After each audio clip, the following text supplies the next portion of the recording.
The city was alive with motion, yet David Langston sat in stillness. At 58, the billionaire tech magnate was no stranger to solitude, but tonight, the silence felt heavier. He sat alone at a table outside Le Petit Nore, a quiet bistro tucked into a quiet corner of downtown Chicago. The amber glow of the street lamps reflected off his untouched glass of red wine, his steak barely touched. Around him, couples laughed, waiters bustled, and music drifted gently through the air. But David heard none of it.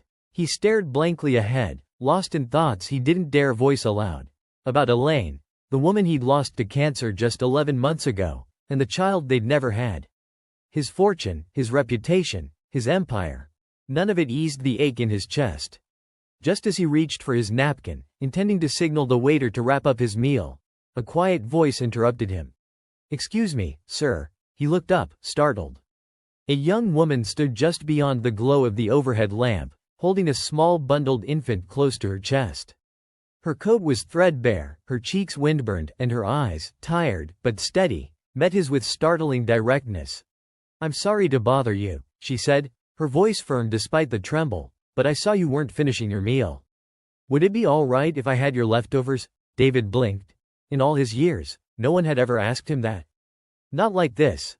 Not with such dignity wrapped in desperation. And for reasons he didn't yet understand, that one question would change everything. For a moment, David didn't speak. The noise of the restaurant seemed to muffle, the city's pulse fading under the weight of the woman's question. He studied her face in the amber light. She couldn't have been older than 24. Her skin was pale from the cold, her lips cracked. The child in her arms, a tiny thing, maybe 3 or 4 months old, let out a soft whimper.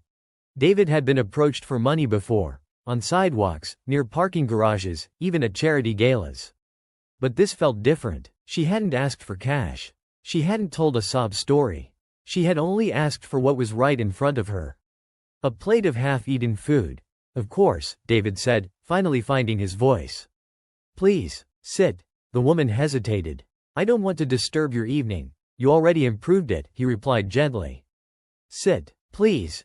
She lowered herself carefully into the chair across from him, shifting the baby in her arms. Her fingers were red with cold, but she moved with the grace of someone used to being careful, too careful, as if the world might break if she wasn't. "I'm David," he offered. She nodded. "Nora, and this is Hope." He looked at the baby and smiled softly. "That's a beautiful name. She was born during a storm," Nora whispered. "I named her what I needed most." David felt something shift inside him. A crack in the shell he had wrapped around his grief. The waiter appeared, confused, but David didn't give him time to question. "Bring her a fresh plate," he said. "And something warm to drink." Nora looked down, eyes glassy. "You don't have to, I know," he interrupted. "But maybe tonight. I want to." The waiter returned quickly, placing a warm bowl of soup, fresh bread, and a hot cup of tea in front of Nora. She stared at it for a moment, uncertain, almost afraid to believe it was real. David noticed how her hand shook slightly as she lifted the spoon. "Take your time," he said gently, watching as she slowly took her first bite. She closed her eyes for a second, the warmth of the food visibly softening the tightness in her expression. Hope stirred in her arms, and David instinctively reached out, then stopped, unsure. "You can touch her," Nora said, her voice soft. "She likes people." He extended one finger, which the infant grasped with surprising strength. He chuckled. "She's stronger than she looks. She has to be," Nora replied, her tone distant. "We both do." They sat in silence for a few moments, broken only by the clink of her spoon against the bowl and the distant murmur of city life. "You're not from here, are you?" David asked. She shook her head. "Came from Indiana. Left when I was 5 months pregnant. Thought I could make a better life here. Thought wrong." David heard the edge in her voice, not bitterness but exhaustion. She wasn't fishing for pity, just telling her truth. "And the baby's father?" She didn't flinch. "Gone before I told him. Not worth finding." David nodded slowly. He didn't press. The pain behind her words was enough. Something strange was happening inside him, something he hadn't felt in a long time. Not pity, not even sympathy. Connection. And as he looked at the small child wrapped tightly in that thin blanket, he began to realize. This table had been meant for two all along. Nora ate slowly, every movement deliberate, as if she'd learned to stretch both time and food. David didn't speak. He simply watched, not with judgment, but curiosity, the quiet kind, the human kind. The kind that asks, "Who are you when no one's looking? Where are you staying?" he finally asked. Her eyes flicked up. "The Haven Shelter. On 9th Street. They're full most nights, but I get a bed when someone doesn't show up. And when they do show up, I walk," she said simply. "All night sometimes. Malls, hospitals, the train station. Places with lights." David swallowed hard. The image of Nora, young, fragile, yet fiercely composed, cradling her baby through freezing nights unsettled something deep in him. He remembered Elaine again. Her softness, her fire, the way she used to say, "No one chooses to suffer. They just run out of choices." "You must be exhausted," he said. "I can't afford to be," she replied, adjusting Hope's blanket. "I have an interview tomorrow. A cleaning job at a hotel downtown. It's not much, but it's something." David leaned back. There was that word again, something. For Nora, it meant survival. For him, it had once meant building empires. Now it felt like a bridge between her world and his. "What did you do before this?" he asked gently. "I was in nursing school," she said with a sad smile. "Had to drop out when I got pregnant. Scholarships vanished when I couldn't keep full-time classes." David felt a pang in his chest. Not for what she had lost, but for how much she still carried. Not just hunger, but ambition. And pride. And something else he hadn't expected, grace. And in that moment, he knew this wasn't going to be just dinner. Hope had fallen asleep against Nora's chest, her tiny breaths warming a patch of her mother's coat. David found himself strangely drawn to the rhythm of it, like a heartbeat reminding him of a world he had drifted too far from. "She sleeps better when I talk," Nora said quietly. "I think she recognizes my voice from before she was born." David smiled. "Babies are smarter than we give them credit for." She looked up, hesitant. "Do you have children?" He nodded, slowly pulling out his phone. "A son, Benjamin. He's 32. Lives in Tokyo now. Fintech genius, I'm told. We talk sometimes." There was a pause. A soft one. "I'm sorry," she said, unsure if she'd stepped somewhere painful. "No," David said, shaking his head. "Don't be. I was always working. Building companies, chasing numbers. I missed a lot. Maybe that's why I'm sitting here now." Nora tilted her head slightly. "Trying to make up for it?" Maybe he said.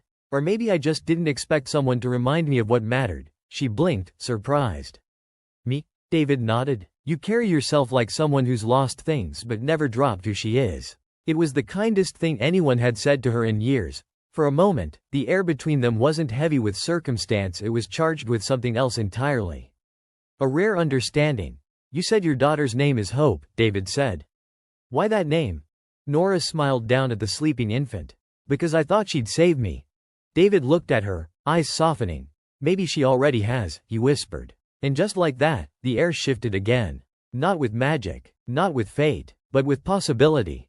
The crowd at the cafe had thinned. Evening gave way to the deeper hush of night, and the soft flicker of string lights above their table painted warm patterns on the sidewalk. Nora finished the last of her soup and pushed the bowl aside with a quiet thank you. She looked less guarded now, but the weight in her shoulders hadn't left. David studied her again. Not just her clothes or her tired posture, but her presence. There was a dignity in how she sat, even after everything. As if some invisible part of her refused to collapse. "You don't talk like someone who's given up," he said. She gave a short laugh, dry, but not bitter. "I don't get that luxury. Giving up means someone else pays the price." She looked down at Hope and gently brushed a tiny curl from her daughter's forehead. "I used to dream about traveling," she continued. "I wanted to work with Doctors Without Borders. I had maps all over my dorm wall. Thought I could heal the world one wound at a time." David leaned in slightly, listening. "What changed?" he asked. "My mom died during my first year of nursing school," she said quietly. "She was all I had. After that, I stopped planning far ahead." David said nothing, just nodded. The silence wasn't uncomfortable. It was space, real space, for someone else's pain to breathe. "My old professors told me I had talent," she added, her voice small. "But talent doesn't pay for diapers." There was no self-pity in her tone. Just fact. Just life. David exhaled slowly. "What if your dream wasn't dead? Just waiting?" Nora looked at him, and for a second, something flickered behind her eyes. Not hope exactly, but maybe a spark of it.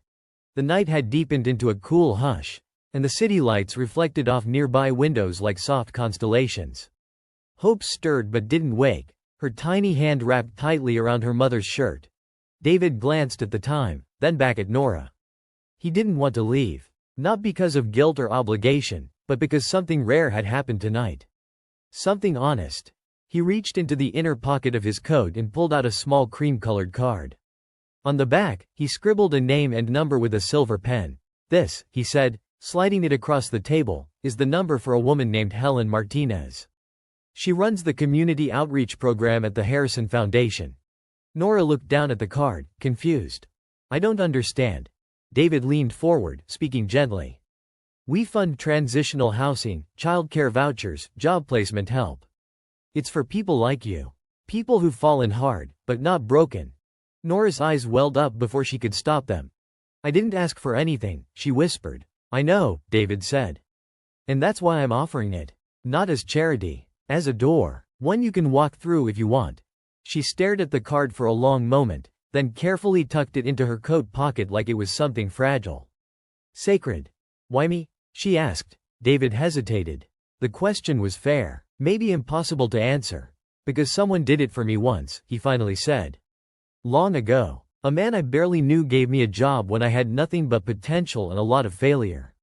He told me, don't waste the chance. Pass it on someday." Nora looked at him, eyes glassy. "And you think I'm worth it?" David smiled. "No, Nora. I know you are." The card in her pocket felt heavier than it should have, as if it carried not just ink and cardstock, but possibility. Nora sat silently for a moment, eyes lowered, her breath steadying. "I don't like asking for help," she admitted. David nodded. "Most people don't, but asking doesn't make you weak. It makes you brave." She looked up at him, a long, searching look. Then, she said, "What if I call, and it doesn't work out? What if nothing changes?" David considered her question carefully. "Then you'll still be who you are. Resilient, determined, but at least you'll know you didn't walk away from a door that could have opened." Silence again. But this time, it wasn't heavy. It was thoughtful. "Okay," she whispered. "I'll call." David's smile was small but sincere. "That's all I ask." Hope stirred, letting out a soft sound, and Nora instinctively rocked her. The movement was maternal, automatic, but also filled with something ancient and powerful. Devotion. "You know," David said, "there's a hotel downtown, the Wexford. My friend Tom Bradley runs it. He's the general manager." Nora blinked. "That's where my interview is. Tomorrow. At 10. David gave a soft chuckle, shaking his head. "Well, that's no coincidence. I'll give him a call tonight. Just to make sure they see you." "I don't want a handout," she said quickly. "I'm not offering one," David replied. "Just making sure they recognize what I saw tonight. That's not cheating, it's leveling the field." Nora's voice dropped. "I'm scared." David's reply was gentle, firm. "Good. That means it matters." She looked down at her daughter, then back at him. "Thank you," she said. "For dinner?" "No," she replied. "For reminding me I still matter." The table had been cleared, the tea long finished, and the last of the night's warmth lingered like a memory. Nora stood slowly, carefully adjusting Hope in her arms. David stood too, reaching instinctively to help steady the diaper bag slung over her shoulder. "Thank you for all of this," she said softly. David waved it off with a gentle smile. Sometimes a meal is more than food. And a conversation more than words. They stood facing each other, unsure of how to say goodbye. Something about this encounter had shifted the course of both their lives, and they both knew it. "Do you think," Nora asked suddenly, "your wife would have liked me?" The question caught David off guard. He looked up at the stars for a moment before answering. "She would have loved you," he said. "She believed in women like you. Fighters, mothers, dreamers." Nora smiled, tired but radiant. "I used to think life was something you survive. But tonight, I remembered it's something you live." David nodded, eyes misting. "That's something Patricia used to say. We're all just one good choice away from becoming who we're meant to be." She reached into her coat, pulled the card back out, and held it for a moment before slipping it into her wallet. Not as a rescue plan, but as a promise to herself. David extended his hand. She took it. "I'll call Helen," she said. "And I'll go to that interview. Then I think the miracle's already begun," he replied. As Nora walked away, her silhouette framed by the glow of the city. David remained frozen in place, watching. And for the first time in years, he didn't feel like a man defined by what he had built, but by what he'd just helped someone else begin. 6 months later, on a quiet Wednesday morning, David sat in his office sipping black coffee, the city humming outside his window. His assistant knocked and handed him an envelope, no return address, handwritten. Inside was a short letter and a photograph. The photo showed Nora in a clean uniform, her hair neatly tied back, standing in front of the Wexford Hotel. In her arms, Hope was smiling wide, 2 new teeth visible. Behind them, a tiny apartment door marked 3B. The letter was simple, but every word landed deep. Mr. Harrison, I called Helen. She helped me move into transitional housing. 3 weeks later, I got the hotel job. Tom said I had strong references. I wonder where those came from. I started night classes last month, nursing like before. And Hope is in daycare now, thriving. There's still hard days. But they don't feel impossible anymore. You didn't just feed us that night. You saw us. And because of that, I remembered how to see myself again. Someday I'll be the one offering someone else a way forward. Because that's what you taught me. With gratitude and hope, Nora and Hope. David stared at the letter, heart full, eyes damp. He opened the desk drawer where he kept Patricia's photo, her smile forever kind, forever believing in second chances. He tucked the letter beside it. And then he did something he hadn't done in months. He picked up the phone and called his daughter Sarah. I've been thinking about your mom, he told her. She used to say everyone deserves a second chance. But I think, sometimes giving someone else theirs gives you yours too. From the sidewalk that once held a quiet dinner, to a letter that now lived beside memory, the miracle had completed its circle. And it had started with 7 words.